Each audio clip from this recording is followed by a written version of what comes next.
Okay, so this is the second episode in mass media and public opinion redux. Last time we took a look at explaining why media content looked the way that it did in the sort of old system of mass media.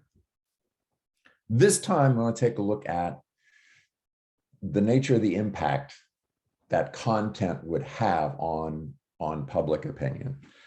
And then, you know, after this, we can start moving to the new forms of media. And because I kind of care about folks' education generally, rather than make this little narrow targeted deal, and I think it's interesting to do it this way, a way of understanding what kind of impact the media would have on public opinion has evolved over time. It's taken a few sort of discrete stages to get where we are right now. So I want to take you through that quickly. And it has interesting sort of political concomitants as well. So the first way that folks thought about the media, I'm not going to go all political philosophical on you, but this is actually rooted in Plato. But the historical referent that really got people thinking that the media would have a particular kind of impact on public opinion was Nazi Germany. Obviously, scholars took a look at what happened in Nazi Germany. They were horrified by it and in a certain amount of disbelief about how that many ordinary folks could be brought along into supporting in some way Nazism. And the way that they thought about that media was that it was propaganda. Okay, so ordinary citizens seem to fall sway under propaganda. The propaganda would work, okay? And because that was such a dramatic historical, horrific, dramatic historical event, they then feared the media as, in a sense, kind of omnipotent, that the media could willy-nilly push public opinion one way or the other. You know, whatever message went out there, it was going to have that kind of impact. That there wasn't much resistance on the part of ordinary citizens. They were like blank slates, and the media just wrote on them, and then that's what they would report.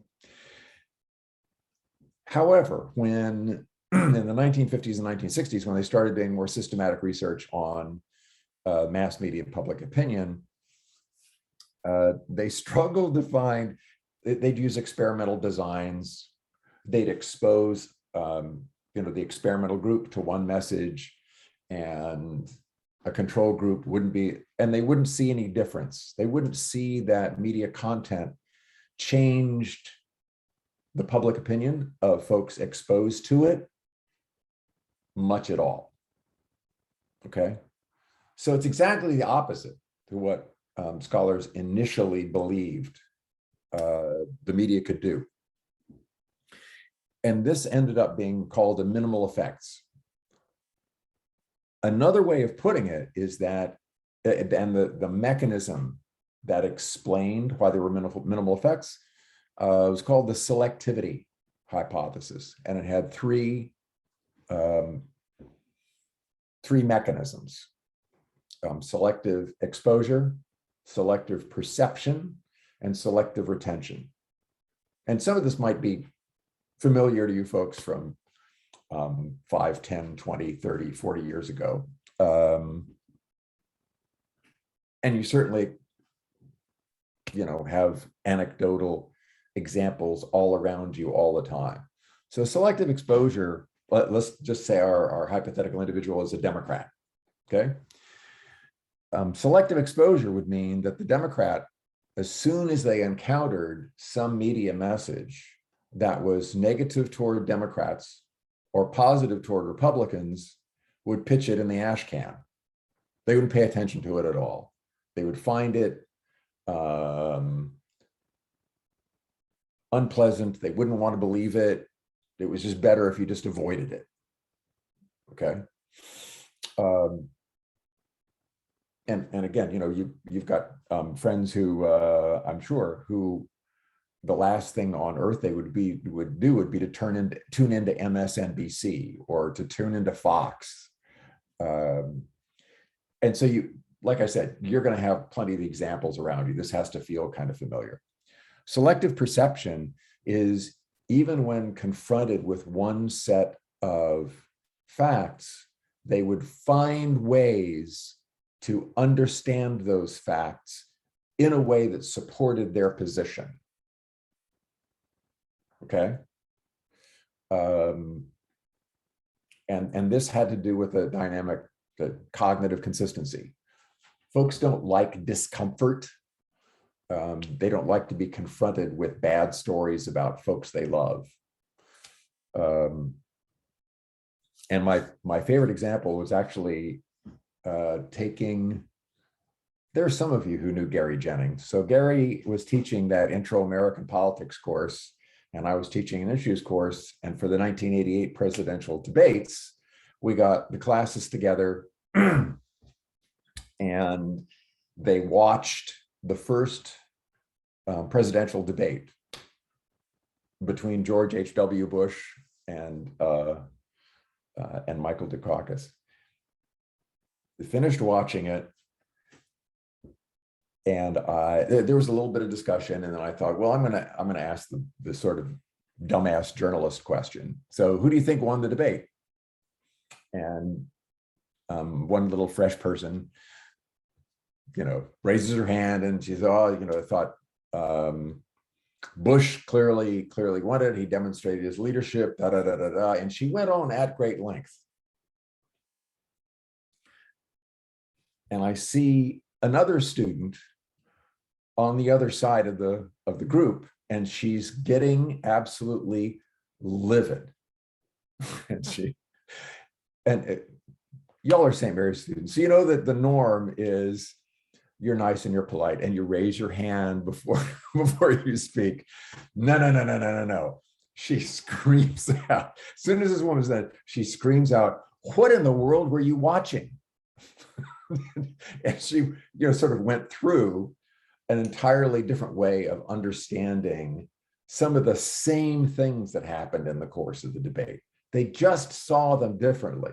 And the first one was a Republican and the second one was a Democrat, right? Okay. So it's that selective perception. So even if any reasonable person could take a look at that and say, oh, well, Bush won that debate,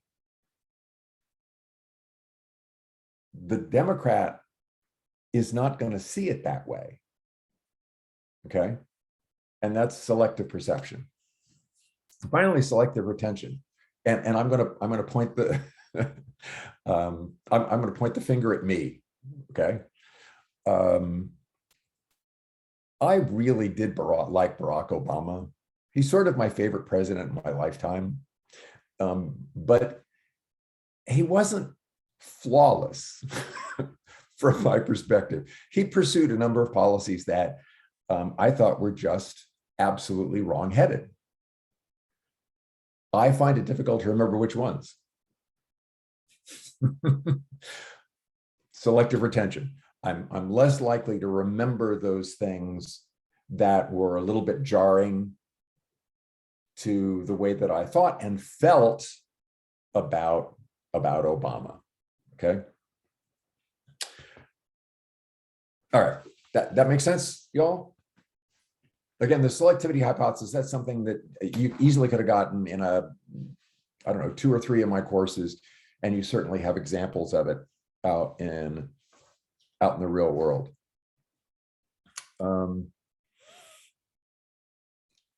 But this is what should make you think twice about that selectivity hypothesis.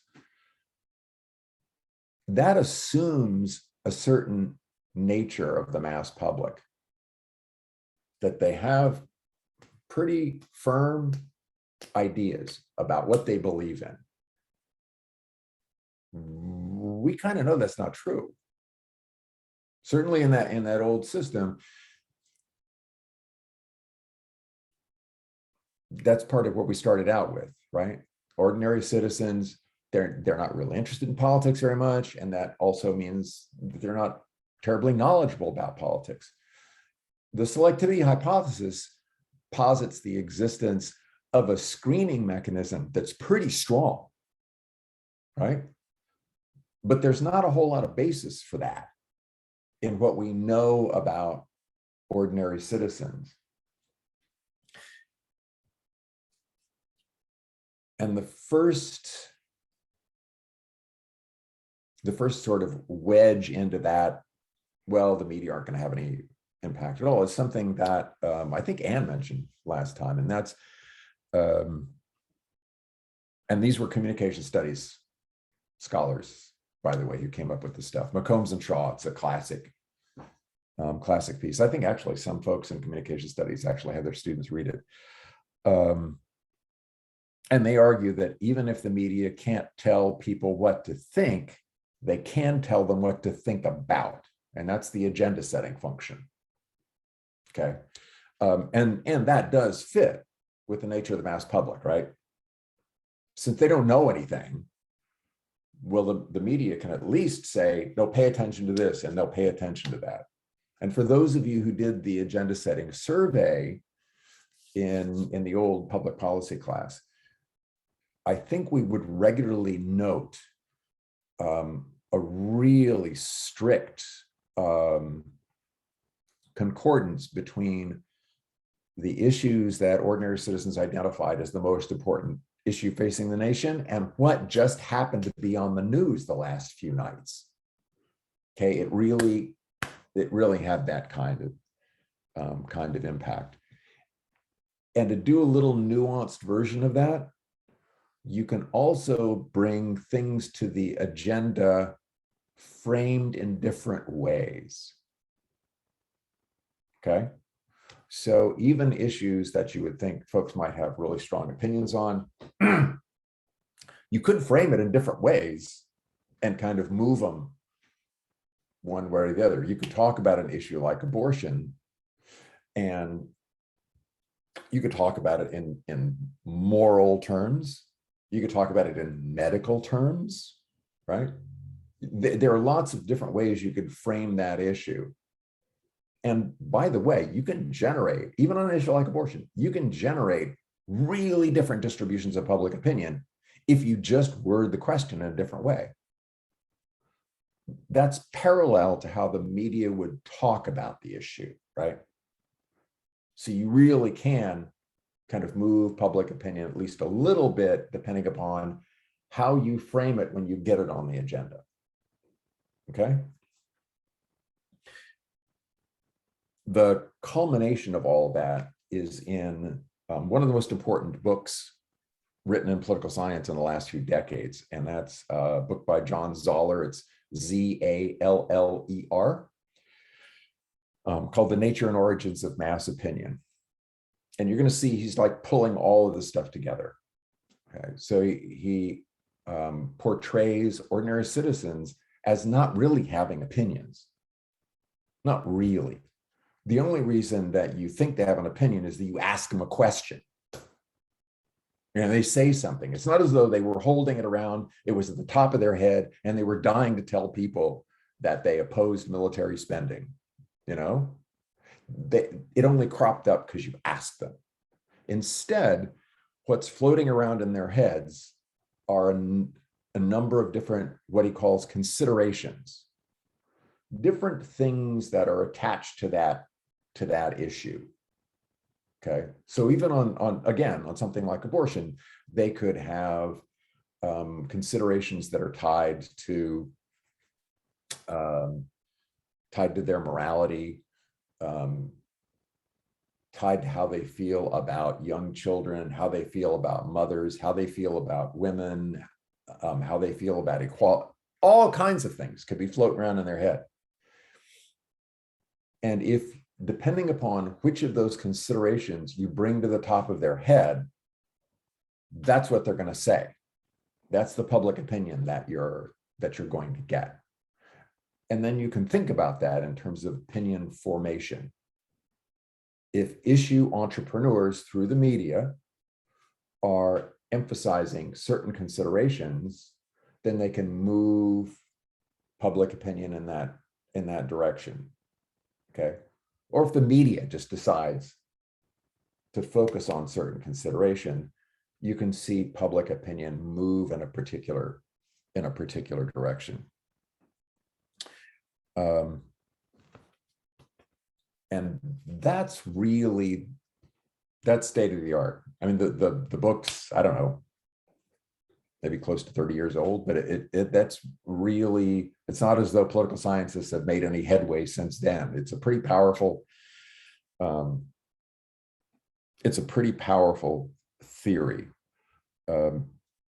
So the way that we want to sum this up, the way that we want to think about the media is they can affect public opinion through which issues they bring to the agenda and how they frame those issues. Okay, sort of nice little nutshell. I'm gonna remind everybody, he's developing this. It's old enough. This is before we had the new system of media. And this is going to be one of the things we want to talk about. Like, does that remain an adequate way for understanding the impact the media have on public opinion? Okay.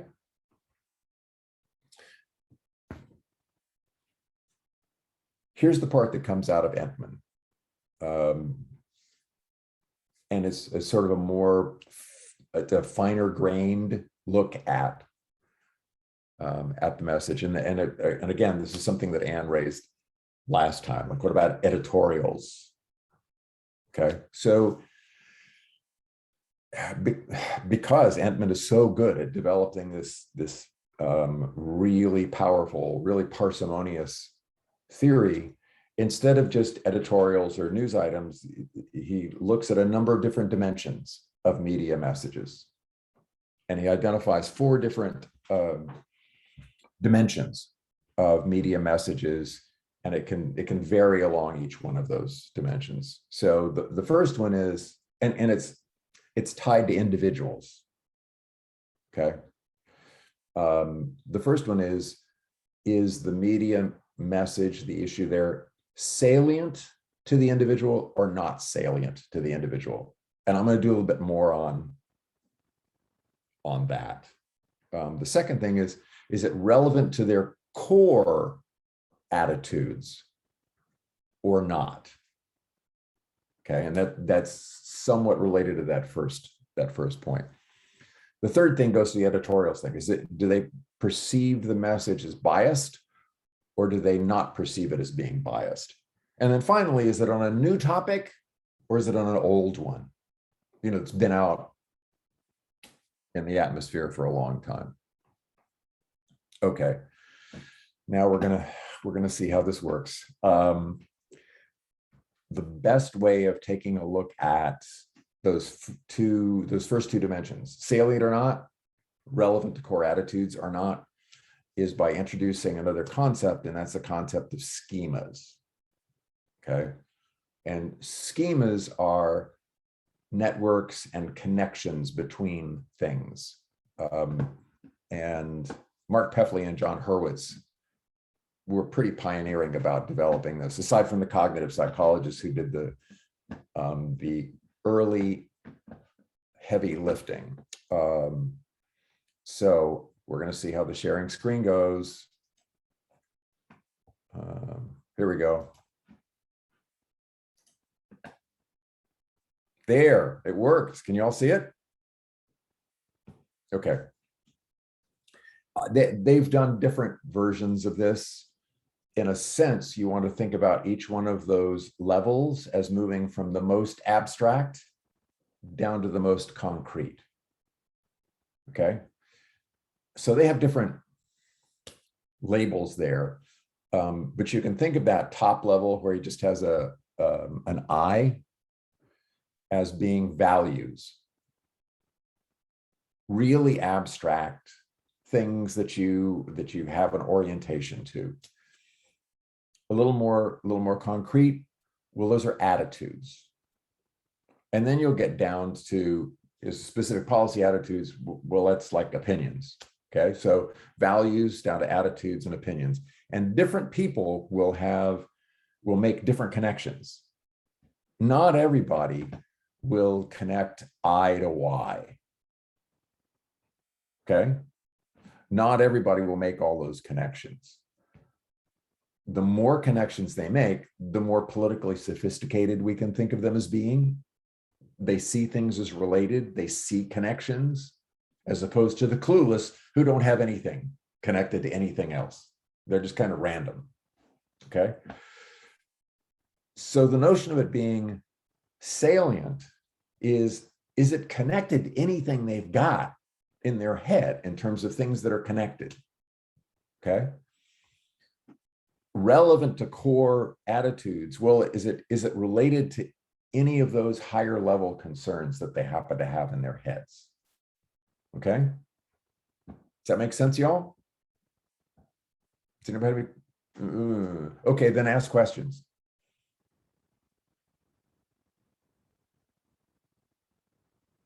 I dare you. Come on. I of course have to take the dare. Yeah. So yeah, I'm not sure what the point is. Sorry. Sorry. This is a more systematic way of dealing with the matter of message salience than just saying, well, it's meaningful or not. Well, it's meaningful if it's connected to these aspects of what's in a person's head. Okay. Okay. If it's not connected to anything, it's not. And the relevance to core attitudes highlights the importance of those higher level, more abstract concerns. And you can think about those things as this is what helps organize a person's opinions. That they develop opinions out of those values and attitudes. Here's another way to do it. You can also think of that as having a temporal dimension. Folks develop their values pretty early on in life when they don't know about military spending, when they don't know about occupational safety. They don't know about, but they'll have values. And that's why the liberalism conservative isn't the greatest thing there. But think about really abstract values, things that people believe are important, that are more philosophical. Okay, that's why I don't like the liberalism conservatism. This is just the thing that I could lay my hands on quickly. Yeah, Pat, doesn't it sort of speak to the term the mental maps that you have in your brain, the way that you process and store information, and the kind of the wiring that you have. And so when you take in new information, it's within that framework. Right. But the additional thing here is that it notes that the system is hierarchical. It's not just networks kind of all over the place. There's a hierarchical organization that moves from the abstract to the specific and concrete. Okay.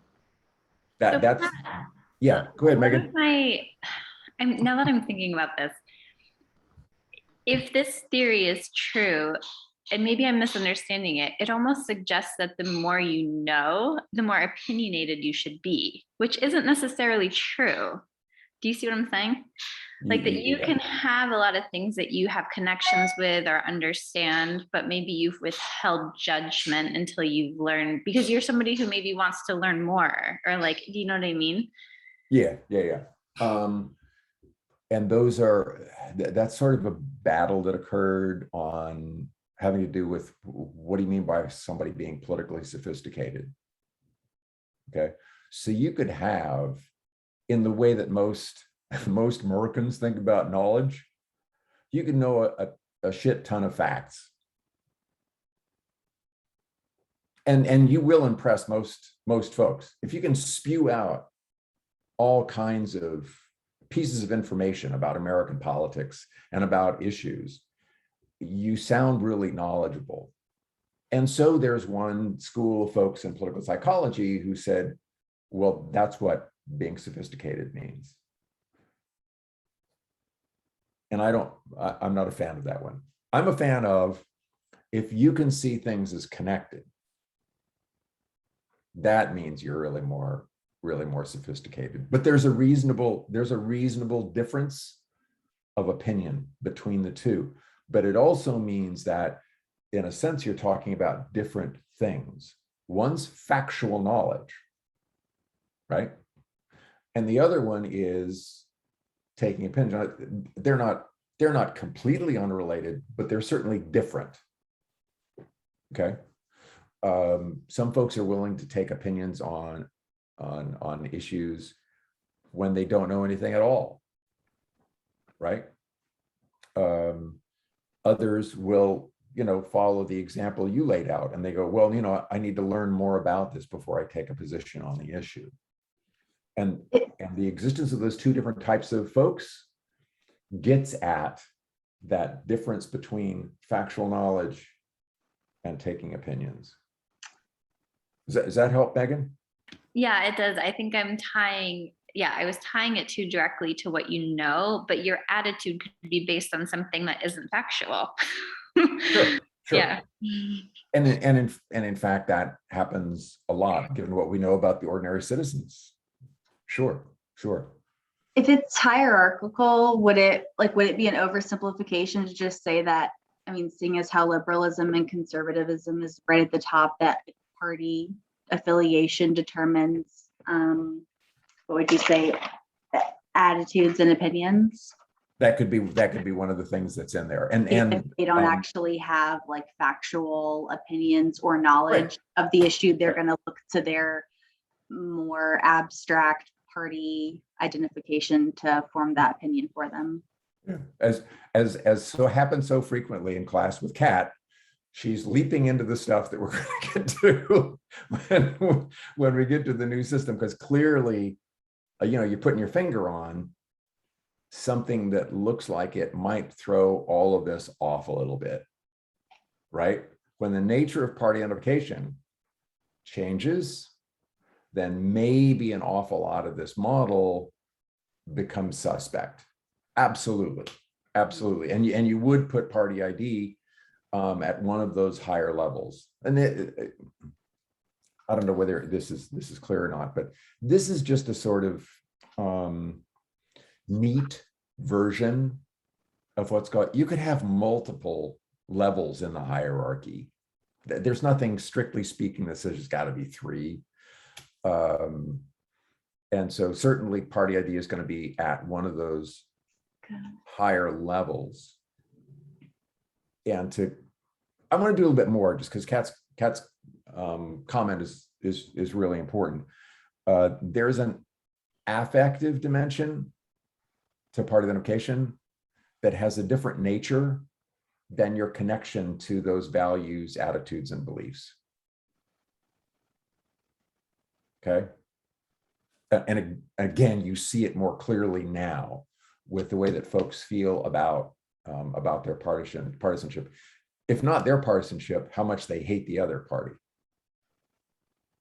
Right? There's a lot of affect, there's a lot of emotion tied to that. So, Kat's got her finger on a real issue here that's going to crop up to an even greater degree when we get to the new medium. And this is, I think she's also kind of identifying a blind spot with the folks that developed the notion of schema. There was so much research being done on party identification driving people's issue positions that this was like almost a self-conscious attempt to, we just want to get away from that. We don't want to talk about party ID at all. We're going to talk about it in an entirely different way. But when they do that, you're missing something pretty important, right? Yeah, so good. Anything else? Okay, now I'll see if I can do this. There we go. All right, so I'm going to give you the sort of the four, these are really kind of examples or illustrations. You could come up with other stuff, but it's just what was in Entman's book. And if anybody got Entman's book, then you can take a look at this stuff. Here's the first one. He hypothesized, guessed that editorials will affect those who identify with a particular ideology more than it will affect moderates. And that's the matter of salience. If it's tied to ideology and you have an ideology, then you're going to engage with it in some way. But if you're sort of middle of the road, you don't think ideologically about anything, it's not going to connect to you. You're not going to find it salient. Second thing, liberal editorials should have an impact on conservatives as long as the issue isn't central to their ideology, to their core sorts of values. Okay, if it's a liberal editorial, it can push folks on the right to be more liberal as long as it's not connected and central to their ideology. Okay. The third one, editorials are going to have a stronger effect when the coverage is of a new subject rather than an old one. And that, I think you can kind of get that. That's pretty easy. If it's a new topic, it's unlikely it's going to be connected up into one's ideology or anything else. You haven't had an opportunity for it to fit into any place in those schemas. Okay. And finally, news slant. And I probably need to sort of review this business with slant. Slant has to do, I'm going to take a step back. Last time it was, this is why the media weren't biased. However, they were slanted. So they weren't systematically liberal or conservative, but they would shift one direction and the other depending upon what journalists suspected mass opinion happened to be, what elites thought, and a number of other kinds of factors. So if you're getting a lot of piling on a negative story about a president, okay, then journalists, to preserve their standing as professional journalists, as being objective, they're not going to be positive in the way that they cover that president. They're going to be more negative because their sense is, if I look more positive, then I'm sort of swimming upstream. I'm going against the current that's out there among ordinary citizens and that I see among professional politicians. Okay. And there are a number of dimensions of slant, the way that it gets manifested. And so for anything more, you can kind of take a look at that session that was on, that's all set up on YouTube. And this is sort of this is the payoff pitch for Entman's thing. This is why slant matters so much. His last hypothesis is that news slant will affect liberals, moderates, and conservatives, moving them in the direction of that slant. Their ideology doesn't make any difference at all. It'll move all of them a little bit. It's not as though it's taking, liberals and all of a sudden they're expressing opinions that are consistent with conservatives, or conservatives are doing the other, but it's shifting them. It's moving them significantly. Okay. Does that make sense, y'all? There's more that Entman does, but I don't think that it's all that valuable. I mean, doesn't that just argue for the media and can manipulate and control people? I mean, that's what you're saying. Like, so you're saying when there's I guess a new slant, a new perspective, everyone's affected. So it argues for the power of the media to control and influence public opinion, right? We're going to be more careful with our use of our words. Control Well, okay. Control their views. So I'm going to wrap it up then. So clearly the latest approach strikes a middle ground between saying they can completely manipulate public opinion, which was, the folks that were studying Nazi propaganda. They can't completely do it. And yet they do have some impact, not like what the selectivity hypothesis argued. So they're kind of striking a middle ground. It's a much more subtle impact than folks had thought before. Instead of, well, it's complete 100% impact on the one hand, and the other, no, it doesn't have any impact at all. No, under certain conditions, it can have some kind of impact. Again, it's not turning all the liberals into conservatives or but it's shifting folks a little. It's a noticeable amount, but you're not making a dramatic impact on folks' opinions. You're not. There's a difference between statistical and substantive significance. And I'm doing that in part because I think some of you at least have some familiarity with stuff done in statistics. You can reject the null hypothesis that there's no relationship between these two things at the probability, 0.05 level. But it may be that the difference you're finding is pretty small. So it's not substantively significant, even when you can say, well, it's statistically significant. It's not clear you can find the kind of impact that I think a lot of you would think of as really significant. Not clear that you could find that in that old system.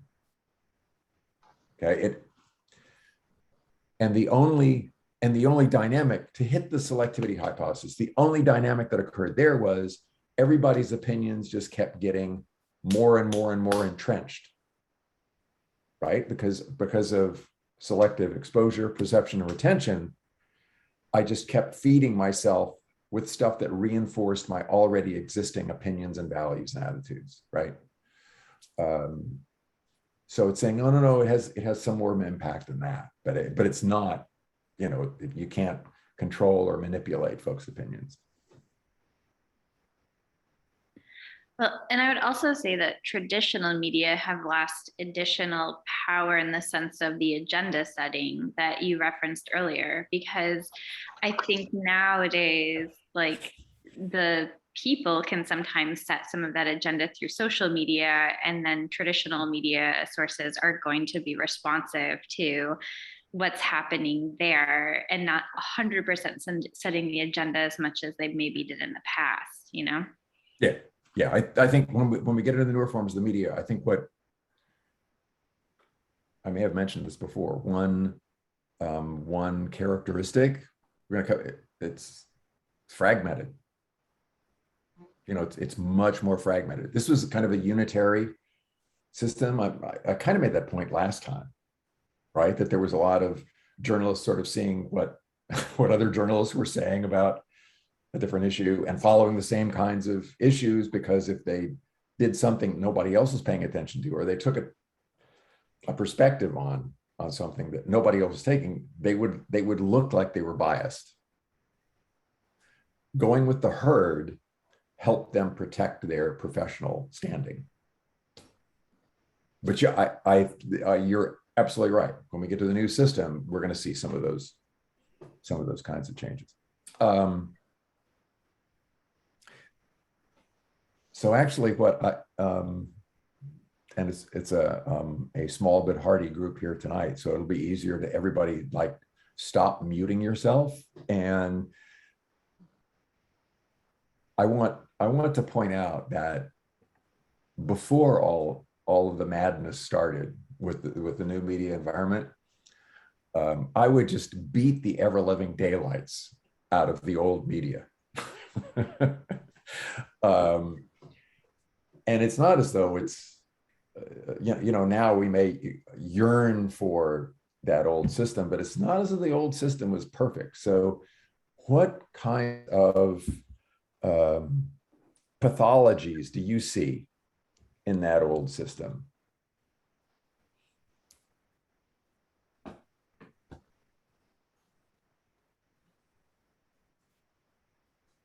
Everybody's going, I was told there wasn't going to be a test. It's like 8:30. Come on. Almost time for bed, Pat. I'm going to point out that I'm older than you. Well, that's true. That is true. Yeah. That will continue to be the case. Yeah, forever and ever and ever. Yeah. I'm thinking about how our organization pitches stories to the media and how sophisticated it has gotten over the 15 years that I've been doing this work. In the beginning, we had a communications department, write a press release, put it out there, hope that, you knew, who covered what kind of stories, and you send it out and hope for the best. Hello. And then, but now, we have a consultant that we've hired who pitches stories for us, and, how they pitches them to the media. Yeah, pitches them to the media. Yeah. It's gotten way more sophisticated. And, and what's interesting is what the difference now between how journalists choose to write stories. Now I'm talking about like in, the kind of publications that we're concerned about are like, I guess, the old media sources, papers, and, television and that sort of thing, and Politico, and I guess that's not really old media, but that kind of thing where it's like hard journalism. How different it has been, how different it is now, how you have to pitch an entertainment scandal. There has to be edge, there has to be conflict in order for a story to be picked up. Yeah. The questions are always who's against this. Who are the people that are, we should be interviewing who are opposed to this position, Yeah. Maybe that's one of the pathologies is the, having to create fights for every. Good. Yeah. I think so. I'm hoping my wife comes home soon, because I'm sure this little puppy is going to have to go outside to go to the bathroom soon. So, but Jennifer, are you saying, to me, that was true previously, and that is true now. That hasn't changed. To sum up. I think it's accelerated, but certainly in terms of talking about pathologies of the old system, I think that's definitely one of the pathologies of that old system, was that because the media had to operate in that economic market with ordinary citizens who didn't know about politics and didn't care about politics, you had to pitch the story so that when media got it, they would find things that could engage folks who aren't interested and not knowledgeable. And conflict and entertainment are certainly key things that get them that get them engaged. And that's not good.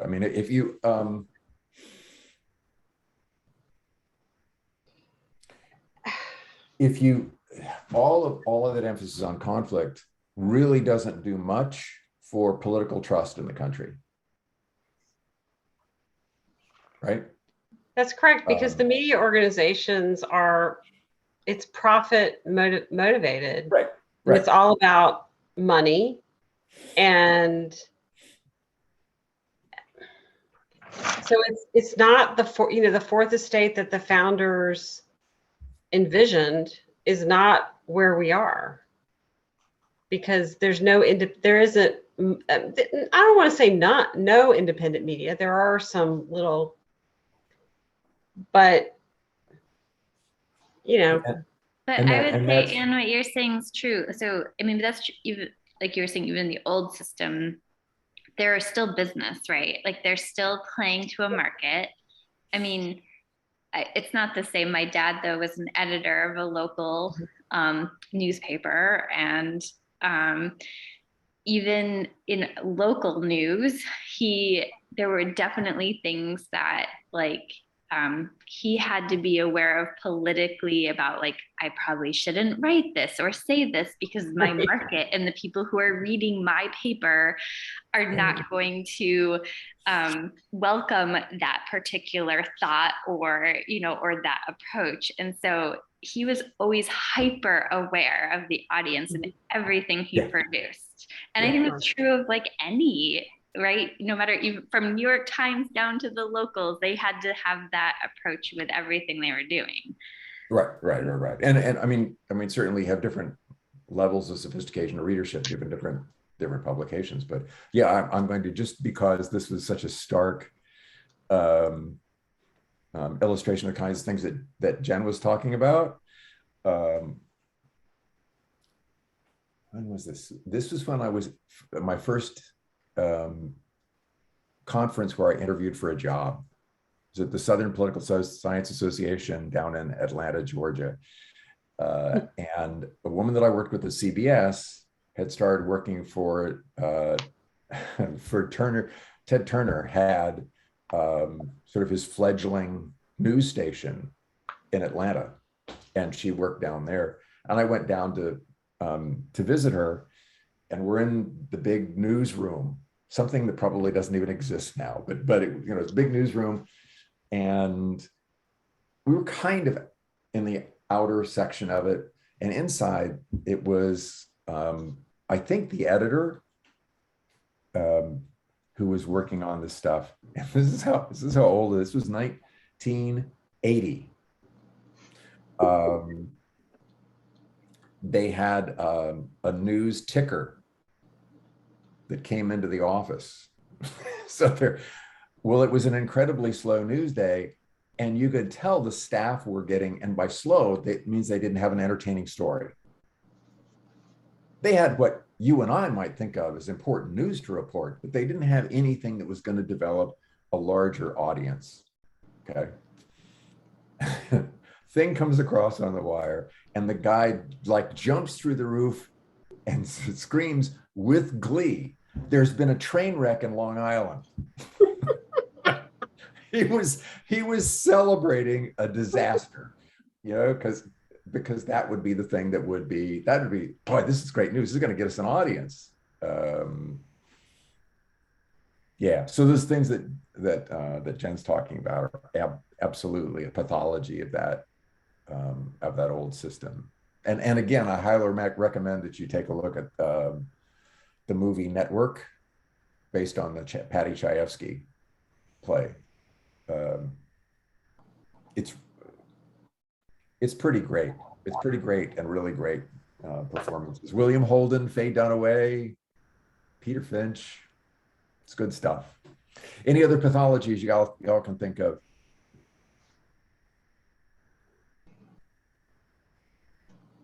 I mean, we were just talking about objectivity. Would that count as a pathology? Spin it out. Yeah. And then I was also thinking about, like, how does that tie into things like the Fair Time Act, and then like the Communications Act, things right.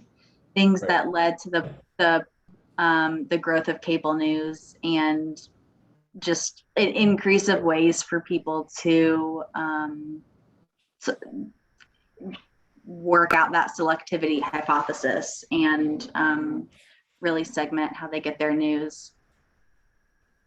Let me do a little something with the objectivity thing. What if what if it's clear that a president has done something really good?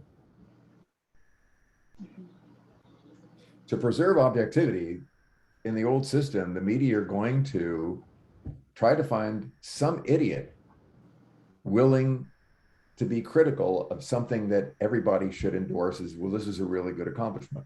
Or they do something horrible. And the journalists at that point, they're still going to try and find somebody who's going to speak on the other side.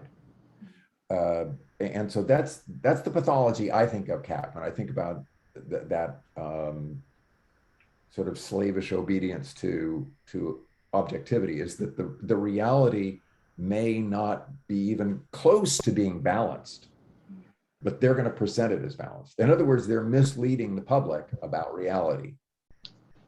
Does that make sense, y'all? Yeah, and Pat, in part it's because they pretend that they're, quote, objective, right? And they're just reporting the facts. Right. Without having a framework of what is good or what is, like when you just said something demonstrably good or they don't have any framework to. It would be dysfunctional, right? It would be dysfunctional for them. Yes. If that did, I'm going to give you an anecdote involving. I wish I kept in touch. There's no frame of reference as to a vision or what is good or what is not, and what benefits the country and what doesn't. I'm going to make it even stronger than that.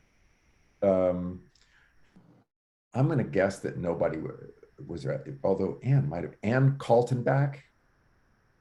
What's that? Ann Kaltenbach. Does anybody remember her at all? Talk a little more, maybe. She was one of my students, and she had to endure me beating up on journalists for 4 years when that was what she wanted to be. Really bright, did the journalism degree at Northwestern, at the Medill School, and we kept in touch. And this is long enough ago that folks actually wrote letters. And she wrote me a letter saying, now I really understand what you were trying to do in class. I'm finding that my understanding of politics gets in the way of me being a good journalist. Because if you understand politics, you're going to see certain things are beneficial for the democracy or not beneficial for democracy, beneficial for the public good or not beneficial. And she had to like set, like I said, she's really smart. She had to just like set all that stuff aside because it was just going to get in the way. Well, that doesn't speak well for the content that ordinary citizens are then getting. And again, it's going back to it's that economic market. Media outlets have to make a profit. If they try and educate the public's gonna just turn them off. So yeah. And related to that is the proliferation of so many sources competing for a story and the 24-hour news cycle. So the journalists don't get enough time to study an issue before they have to write about it and meet a deadline. Absolutely. When I am interviewed by media, they usually have like an hour before their press time to like complete the story. And they're in such competition that, I mean, I do find that, you know, talking on off record, they're trying to understand it, but really fast. Like some of the issues we write about are pretty nuanced and complicated, and they're trying to add a human element and go fast. You know, like they just have to move so much faster because there's so much competition, and they have to put that, they don't wait for the next evening news. They have to put it on for morning or later that night. And so they're constantly under deadline. Right. And therefore what they do is they pick up talking points from whoever has put out talking points and repeat those talking points without actually thinking about whether those talking points, I mean, those talking points typically represent a perspective that might not actually be representing what is going on. And you see that up to like, I'm like Washington Post, New York Times reporters, where you'll see they repeat talking points that they've been given. It's not just local, it's like national. And these journalists, and you go to the journalists, well, that would be my husband who writes to the journalists. And it's like, you're just repeating these talking points. And, they're like. Yeah. How many of you have been interviewed where they wanted to video your response to a question? Anybody done that? Yeah. Video or radio recording?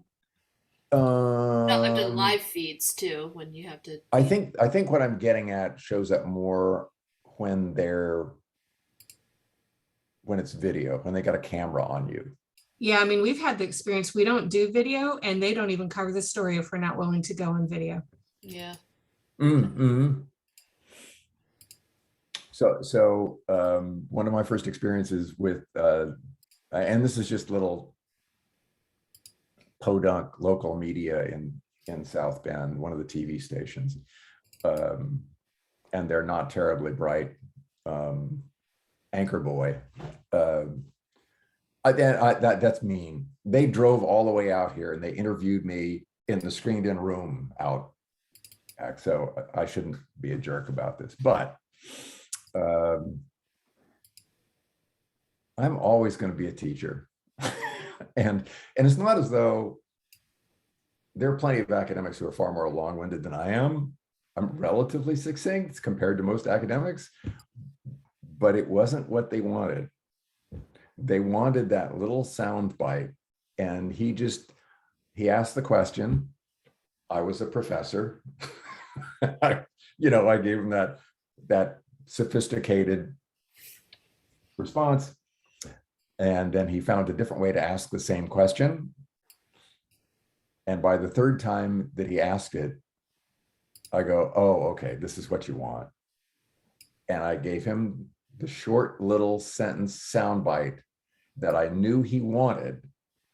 And as soon as I finished, he goes, we're good. And they were out of town. So you continue to oversimplify the news. You reinforce all those characteristics of ordinary citizens that we should try to do something about. You just keep reinforcing them. And then along with it, because of the emphasis on conflict and negativity, you're damaging political trust. It doesn't have to. Politicians do enough for people to stop trusting them. You don't have to pile on, but they do, and you get ever increasing levels of political distrust among ordinary citizens. I'm going to come on the other direction there, and something that a couple of you have hinted at already. Political elites know this stuff. All right, this isn't original on my part either. It's something that a couple of scholars of the media and public opinion have noted. It means that it's pretty easy to manipulate the media. You feed them what they want. You frame the message that you want to get across in the way that journalists will pick up on it, and you can get the message that you want out in the media. You can essentially manipulate them by doing, Jen started off talking about those characteristics. Elites know that if they put those kinds of elements in, they go, media are going to pick up this stuff. Well, media has responded to that. When they call a radio station calls, such as our local PBS, they'll say, I want a soundbite. They don't even, they actually say, I want a 20-second soundbite about this. And we've learned that if you go too long, they're going to extract like the wrong part. Yeah. So you get forced to move, and brevity is good, but some of it you can get misinterpreted because they're going to pick the clip if you don't do it. So it's all this kind of vicious cycle. So you engage in the kind of activity that Jen described at the very beginning there, right? You know, okay, if we give them the soundbite that has these characteristics, they're going to run away and leave me alone. And then the story as we want it it'll show up there. Right. Yeah. Right. Yeah. Anything else, y'all? It's bedtime for the oldsters.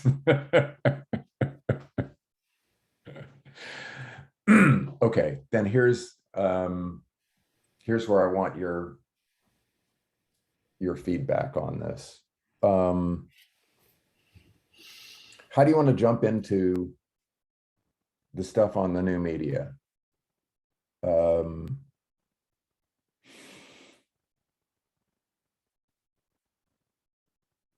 I can start a list and post it on that Facebook group page of different sort of manifestations of the new media, and leave it up for folks to add to, and then I can sort of launch off from there. Let me try another one. What if we get the list and then we'll just hit them one at a time, and it'll be more of a group thing. It won't be me. It'll be sort of a group thing. Each one of you talk about your understanding of what content looks like on each one of these kinds of media. Does that sound like a good way? I think it'd be more fun. And honestly, when things had changed and I changed the mass media class, I told students in that class, well, the Cat will remember, I just turned it over to you guys and said, you know, the younger folks who were there were far more familiar with new forms of media than I am. I don't want to go on Twitter. I'm not going on Twitter. So I don't know anything about what that, well, I don't know. I know a little bit, but that means we can sort of draw on everybody's experiences with each one of those things. Is that too chaotic, or I think it'd be more fun? What do you guys think? Yeah. Sounds fun.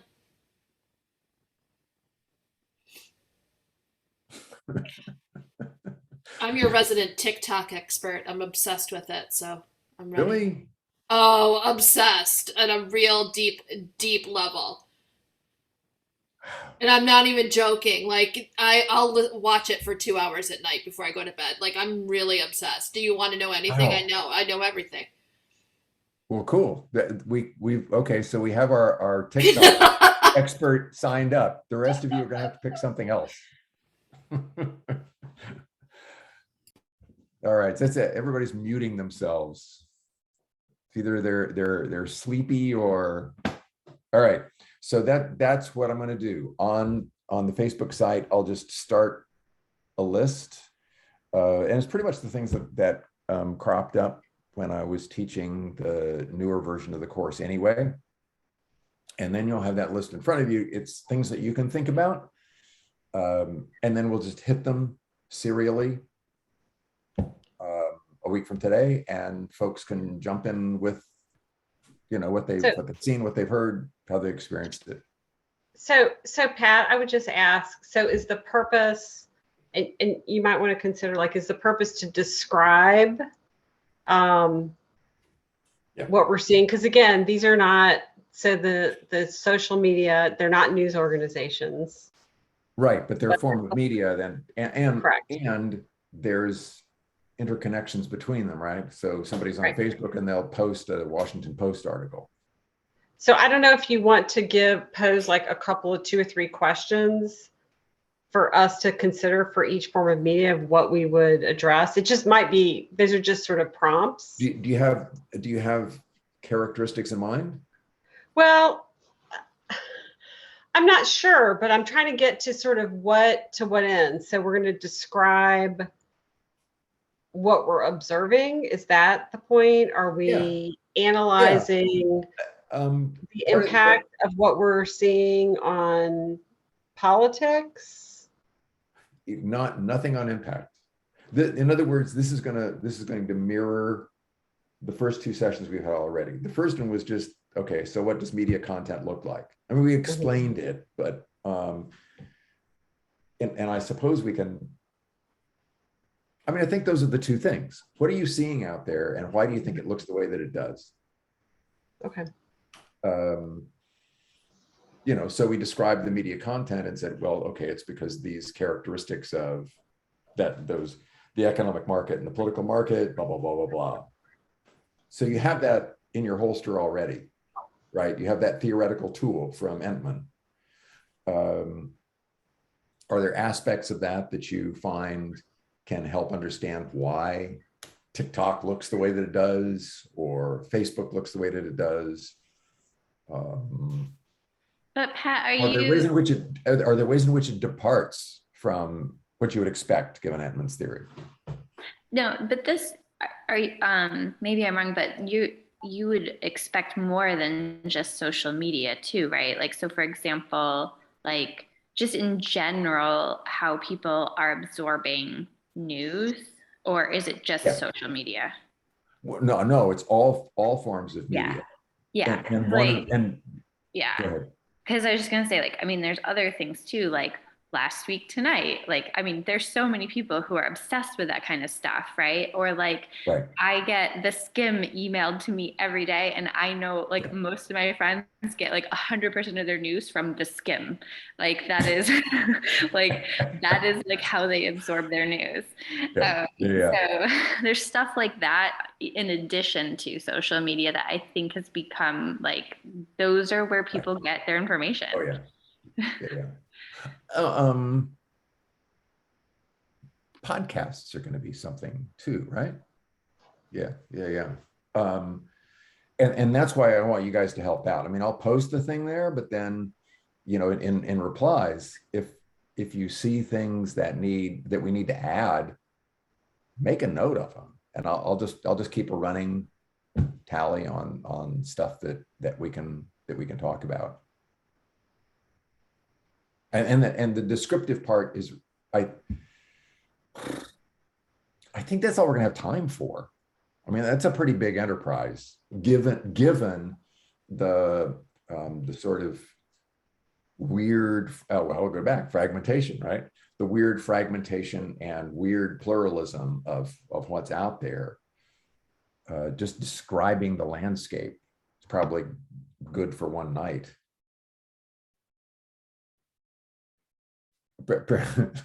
Particularly given everybody's bedtimes.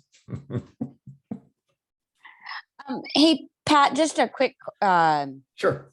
kind of set of boundaries. So I think to myself, there are media sources, and those of us that have grown up in the world of media looking a certain way, there's a sense of truth in those. There is a good segment of the population, though, that believes their news sources are not your traditional news sources. I'm assuming that's going to be a topic for another evening.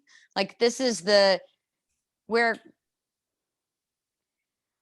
when we talk about facts and information being shared with the mass public, these are the news sources that you usually go to versus, let's say, you know, the latest QAnon YouTuber posting information about, right?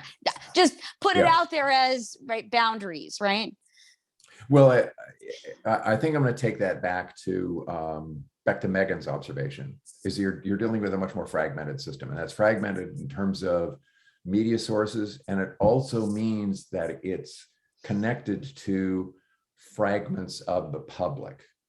You get some folks, you know, some folks who continue to read newspapers, you know, and other folks who wouldn't recognize a newspaper if you smacked them in the face with it. And all they do is like follow Twitter. And so I think that matter of, like, first let's lay out what the media landscape looks like. And then we can get to those issues of, okay, well, what sorts of folks are going to use that particular source? And the other one, going back to where Ann was going, I think as we're going along with the description, I think we can pretty quickly get to, okay, how well does Entman's theory kind of predict that new form of the media, and in what ways does it depart? And then later get to Adrian's thing about, okay, well, these are really different audiences because the whole system has gotten a whole lot more fragmented, right? If you looked at Entman's model, there was just this cohesive, coherent media in the middle. That's not really how it looks now, right? Nope. So that thing is, I think that's what we do once we lay out the landscape. I think it'll be easier to get to that question after that. So Pat, are there some good sources to show, if you look at the general population, how many people are reading, like my mother, right? She still gets the daily newspaper, right? How many people are getting their news on Facebook? How many people are getting their news on Twitter? How many, like, is there good data on that? And, and it may be by age, there's some ways you can array the data. Yeah, I'm gonna bet that the Pew Center has some pretty good data on that. There are probably some other survey. Pew is just really, really good. They just do really, really good work. I'll root around there a little bit and see what I can find, and also acknowledge the limitations of asking people about what they say they really use as their primary source of media. Yeah, sorry, I was just flashing on. And is it maybe this gets to when you we were posting ideas on Facebook, but is it sources of media or is it sources of how we communicate with each other? So, if you're like a 19-year-old boy, you're talking to your friends on Fortran, or there's all these communication tools which are a whole nother next generation beyond Facebook and Twitter. For most people, younger people, they're like, what? We don't deal with any of that. Like, it's a completely different.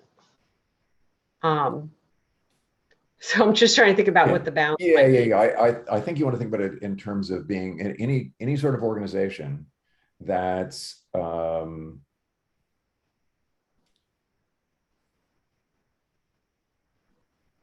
posting content, disseminating, sort of posting content. That's the more hip lingo to use there. Posting content. Is that hip? That doesn't sound very hip. Who knew you were a hipster? I completely am not, but okay, thanks, Pat.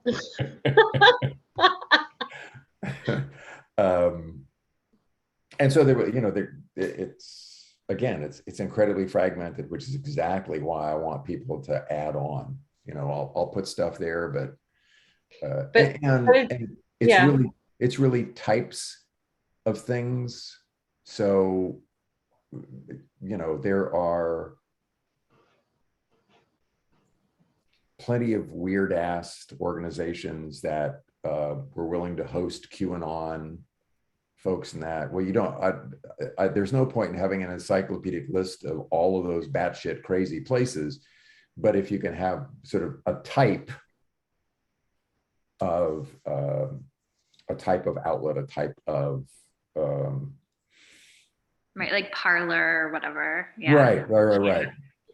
Well, and it's even more fragmented because there's the platforms themselves, but then there's you could follow Fox News, but you could also follow Tucker Carlson. Do you know what I mean? Those are actually two separate things in a way. Right. So that's even more fragmented when you get to that level. Right. Yeah. And so it's going to kind of evolve during the next week. I'll get it started and then let's just keep playing around with it. during the course of the week, and then whatever I've got on Thursday, that's what we'll play around with. Sounds good. Cool. Yeah. All right. Thanks, everybody. Have a good week. Get a good night's sleep. Thank you. Talk to you Take soon. care. It's good to see you. Bye. Good to see you. Bye-bye.